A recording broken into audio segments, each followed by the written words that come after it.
Dr. Lyra Voss knelt in the rust-colored dirt, her gloves torn at the fingertips. The air smelled like burned metal and rot. She dug her trowel into the cracked soil, unearthing a clump of rubbery purple fungus. It was toxic, but if she boiled it twice, it might be edible. Maybe. 5 more minutes, Mika, she muttered to the empty air. Her daughter's ghost never answered, but Lyra kept talking to her anyway. Then we'll eat. A rustle. Lyra froze. She'd been on this dead planet for 3 weeks and hadn't seen a single living thing, not even a bug. But something was crouched behind the skeletal remains of an alien tree. Raider? Scavenger? She gripped her trowel like a weapon. The thing lunged. It was small, a child, with translucent insectoid wings and 4 twiggy arms. One hand snatched the potato from her belt pouch. The other 3 clawed at her mask. Stop. Lyra grabbed the kid's wrist. That's not food. Not yet. The alien hissed, baring needle teeth. His ribs poked through his ash-gray skin. Starving. Lyra let go. You want the potato? Fine, but you're eating it wrong. She took the potato from his trembling hand. Her last one. The label on its withered skin read Sunset Gold, Heirloom, Earth. She'd been saving it for something. A birthday? A funeral? Watch, she said, carving the potato into chunks, each with a puckered eye. She buried them in the dirt.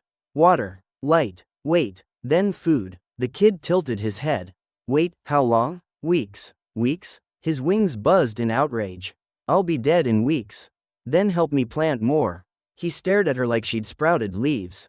You're weird. Name's Lyra. What's yours? Kip. Kip. She nodded at the makeshift garden. This is how humans survived when our machines died. We're good at waiting. Kip poked the dirt. What if I just eat you instead? I'd taste terrible. She tossed him a fungus clump. Boil this twice. Makes less deadly soup. As Kip scurried off, Lyra opened her seed vault, a dented metal box labeled Project Persephone. Inside, packets of seeds rattled like ancient coins. Corn, wheat, a single tomato. Life wants to grow, she thought, even here. Above her, the sky flickered, a dying space station orbiting the planet. Maybe shelter, maybe a trap, but Kip was already dragging her toward the horizon. Come on, Dirt Witch. I'll show you the way up. The space station hung in the sky like a cracked egg. Kip led Lyra to a crumbling launchpad, where a shuttle lay half buried in dust. Its door screeched when he yanked it open. You sure this thing flies? Lyra asked, eyeing the moss growing on the control panels. Kip shrugged. It falls, sometimes in the right direction. The ride to the station was less a flight and more a series of violent rattles. Lyra gripped her seed vault, trying not to vomit. Kip whooped as they crashed into a docking bay, scattering a group of aliens hauling broken machinery. Orbital Haven 12 wasn't a haven. It was a tomb of dead tech. Corridors buzzed with refugees, tall, scaly reptilians, furry quadrupeds, gelatinous blobs rolling on stolen hover carts. All of them looked hollow-eyed. Desperate. The air stank of sweat and burnt wiring. A lizard-like alien in a patched lab coat blocked their path. Another mouth to feed? He snapped, eyeing Lyra. His name tag read Archivist Tovin. She's a dirt witch, Kip said proudly. Grows food without machines. Tovin's slit pupils narrowed. Primitive nonsense. Our ancestors abandoned soil centuries ago. Your ancestors weren't stranded on a dead moon for 6 years, Lyra shot back. She held up her seed vault. Let me prove it. Tovin let her use Cargo Bay 5, a junkyard of broken drones and leaking fuel cans. Lyra cleared a patch of floor, smashed open a drone's belly for scrap metal, and shaped it into a makeshift planter. Kip helped by dumping a bucket of foul-smelling alien manure into it. You're welcome, he said, grinning at her gagging fit. Lyra planted kale seeds from her vault. She had no idea if they'd grow under alien sunlamps, but she whispered to them anyway. Old Earth nursery rhymes Mika had loved. Days passed. Refugees mocked her dirt shrine. Then, one morning, a sprout punched through the soil. By week's end, the kale grew in jagged, bioluminescent leaves, glowing faintly blue. A crowd gathered, murmuring. Tovin inspected it, sniffing. A fluke. Radiation mutation. Taste it, Lyra challenged. He hesitated, then nibbled a leaf. His posture stiffened. Acceptable. That night, someone uprooted half the plants. Lyra found Kip guarding the garden, a dented pipe in his hands. Thief tried to steal the shiny ones, he said. I chased him off. She noticed the bruise on his cheek. You okay? Told you. I'm tough. While Lyra replanted, Kip crawled under a collapsed shelf. Hey, dirt witch, look at this. A thick, root-like tendril pulsed faintly under the floor grates. It squirmed when Lyra touched it. Gross, Kip said. It's alive, Lyra breathed. And it's everywhere. The garden grew. Word spread. Soon, aliens from all over the station crowded Cargo Bay 5, trading broken gadgets for kale. Lyra taught them how to weave fertilizer from algae and talk to the soil. You don't command plants, she said, showing a furry, four-armed alien how to pat down dirt. You negotiate, but not everyone liked her lessons. The cult of roots found her first. They wore robes stitched with leaf patterns and shoved a sack of glowing mushrooms at her feet. Their leader, a tall alien with bark-like skin, bowed. Bless our sacred tomb world with your magic, dirt witch. Let life bloom where our ancestors sleep. Lyra frowned. It's not magic, it's science, and I can't just throw seeds on a toxic planet. You refuse? The leader's voice sharpened. Then we'll plant them ourselves. That night, they stole everything. Lyra woke to Kip shaking her. The garden's gone. Cargo Bay 5 was stripped bare. Even the manure had been scraped up. Kip found a cultist's leaf-patterned scarf snagged on the door. They took the tomato, Lyra whispered, staring at the empty planter. The single tomato seed, her last piece of earth, was gone. 3 days later, the distress call came. The cult's tomb world was a stormy, radioactive rock. When Lyra and Kip arrived on a scavenged shuttle, they found the cultists dancing around a massive, writhing vine. It had cracked open the planet's tombs and now lashed the air, its thorns dripping neon slime. You didn't test the soil? Lyra yelled over the wind. The roots blessed us, the leader cried. Look how they grow. As if hearing him, the vine speared a cultist through the chest. Chaos erupted. Lyra dragged Kip behind a boulder as the vine mutated, sprouting flower buds that spat acid. We have to burn it, Lyra said, before it spreads spores. But the garden is already dead. Got matches? Kip grinned, pulling a stolen laser torch from his pocket. Better. They burned the vine. It screamed like a living thing. The cultists wailed as their blessing turned to ash. Lyra stared at the flames, her fists clenched. All that work, gone. Back on the station, Tovin waited. I warned you, he said, but his voice lacked its usual bite. Say it. Lyra glared. Primitive nonsense. He tossed her a tiny, glowing seed. Your tomato survived. Don't waste it. She blinked. Why help me? Because, he muttered, walking away, the machines aren't coming back. That night, Lyra replanted the tomato in a cracked coffee mug. Kip sat beside her, peeling a stolen nutrient bar. We'll start over, she said, more to herself than him. Duh, Kip said. You're the dirt witch. Witches always come back. Outside the station, the pulsing root under the floor hummed louder. The tomato plant grew fast. Too fast. One morning, Lyra found its stem coiled around her bunk like a green snake. Its leaves shimmered with oily rainbow patterns. When she touched it, a jolt of images flooded her mind. A black forest spreading across a planet. Screaming aliens. A warship shaped like a thorn. She yanked her hand back. What the? Kip, chewing on a kale chip, snorted. Told you the station's haunted. But the visions kept coming. The bioluminescent kale hummed lullabies. The wheat stalks twitched like they were pointing. When Lyra pressed her palm to the floor, she felt it, a network of roots threading through the station, pulsing like veins. It's alive, she told Tovin. The whole station's connected. The plants, they're warning us. He adjusted his cracked glasses. About what? The alarms answered for her. The Vaith attacked at dawn. Their ships looked like charred bones. Their warriors wore armor made of jagged rocks and snarled through jagged teeth. They stormed the station, smashing everything in their path. Food. Their leader, Xyrith, roared. He was twice as tall as Lyra, with horns curling from his skull. Give us your crops, or we'll rip them from your bones. Lyra shoved Kip into a supply closet. Stay here, but I can fight. You're 12 and a half. She locked the door. The Vaith reached the garden. Xyrith laughed at the glowing plants. You think weeds will stop us? Lyra grabbed a fistful of wheat. No, but these will. She hurled the seeds into the air.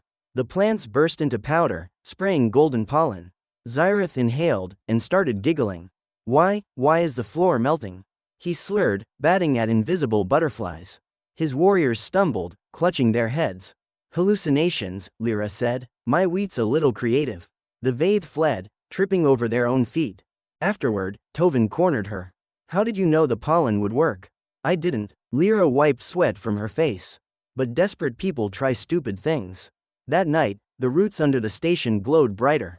Lyra followed them to a hidden room filled with crumbling holograms. A message played, left by ancient aliens with too many eyes. The gamma pulse was no accident. We fired it to save the galaxy from itself. You, humans, were always meant to rebuild. Your DNA holds the code. You are the gardeners. Kip found her there. His pupils were faintly glowing. Lyra? He whispered. The roots, they're talking to me. Kip's skin had started to glow. Not much, just a faint green shimmer under his ash-gray cheeks. He tried to hide it by smearing dirt on his face, but Lyra noticed. Does it hurt? She asked, cornering him in the garden. He shrugged. Feels buzzy, like my bones are humming. She pressed her hand to his forehead. His temperature was ice cold. We're finding a cure. No. He jerked away. The roots like me. They say I'm important. Lyra didn't trust important. Important meant sacrifice. Tovin found the gene forge buried under the station's reactor core, a massive, egg-shaped machine crusted in dead vines. Its screen flickered when he wiped off the dust. Warning, biosynthetic systems offline. It's a relic, Tovin said, voice reverent. The ancients used these to design crops, cure plagues, or make bioweapons, Lyra snapped. This thing's why the galaxy fell apart. We're out of options. The Vaith will return. Your plants won't stop them forever. Kip crouched beside the gene forge, tracing its symbols. The roots say this machine can talk to them. Let me try. No, Lyra said. Yes, Tovin said. Kip placed his palm on the screen. The gene forge roared to life. The machine spat out holograms, DNA strands, alien languages, maps of the Vaith homeworld. Kip's glow brightened as he muttered translations. The roots, they're angry. The Vaith are poisoning their planet, turning it into a weapon. Xyrath's face flashed on the screen. His warship orbited a dying world, its forests black and oozing. He's not just raiding us, Lyra realized. He's running. His own planet's eating itself. Tovin typed furiously. The gene forge can stabilize the ecosystem. But we'd need a template, a DNA blueprint strong enough to heal a planet. Lyra stared at her tomato plant, now coiled around the ceiling pipes. Use mine. They worked for days. Lyra's plants merged with the gene forge's tech, creating seeds that glittered like gemstones. Kip grew paler, his wings now veined with glowing roots. You need to rest, Lyra said, handing him a kale smoothie. Can't. The roots are loud. He pointed at the hologram. Xyrath's coming. Tomorrow. Lyra grabbed a seed pod, the final product. Then we launch the Arbor Vitae tonight. The seed ship was ugly, a hacked-together shuttle stuffed with soil, gene-forged seeds, and a stolen engine. But when Lyra activated it, the hull bloomed with sunflowers. It's alive, Kip whispered. Of course it is, Lyra said. Life's stubborn. They never saw the sabotage coming. As the Arbor Vitae powered up, the Purist slid its fuel lines. The engine sputtered. Alarms blared. Kip snarled, lunging at the fleeing Purists. I'll bite their knees. Lyra yanked him back. We need allies. Now. Who? The cult? And the Vaith defectors. Kip gagged. They tried to eat us. And you tried to eat me, Lyra said. People change. As smoke filled the docking bay, she radioed the only ones reckless enough to help. This is the Dirt Witch. We've got a ship that poops fertilizer. Anyone want to crash a war? The cult arrived first. Their leader, now missing an arm from the vine attack, bowed to Lyra. We misunderstood the roots. Let us repay our debt. The Vaith defectors came next, 3 scarred warriors who'd abandoned Xyrath. Your plants fight better than his armies, one grunted. We'll fly your dirt bomb. Together, they patched the Arbor Vitae with algae paste and prayer. Kip pressed his glowing hands to the engine, and roots snaked out, sealing the fuel leaks. Didn't know I could do that, he said, grinning weakly. Lyra hid her worry. His glow was blinding now. They launched at midnight. The Arbor Vitae rattled like a dying beast. But its flower-covered hull held.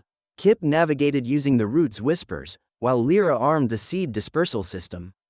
Remember, she told the crew, we're not bombing the planet. We're gardening it. Xerath's warship waited above the Vaith homeworld. The planet below was a nightmare, black forests oozing tar, rivers boiling with acid. Surrender the seed ship, Xerath snarled over the radio, or I'll shred your. Lyra fired the thrusters. Talk less. Grow more. The Arbor Vitae dove into the atmosphere. Xerath's lasers scorching its sides. Sunflowers wilted, hull panels tore off.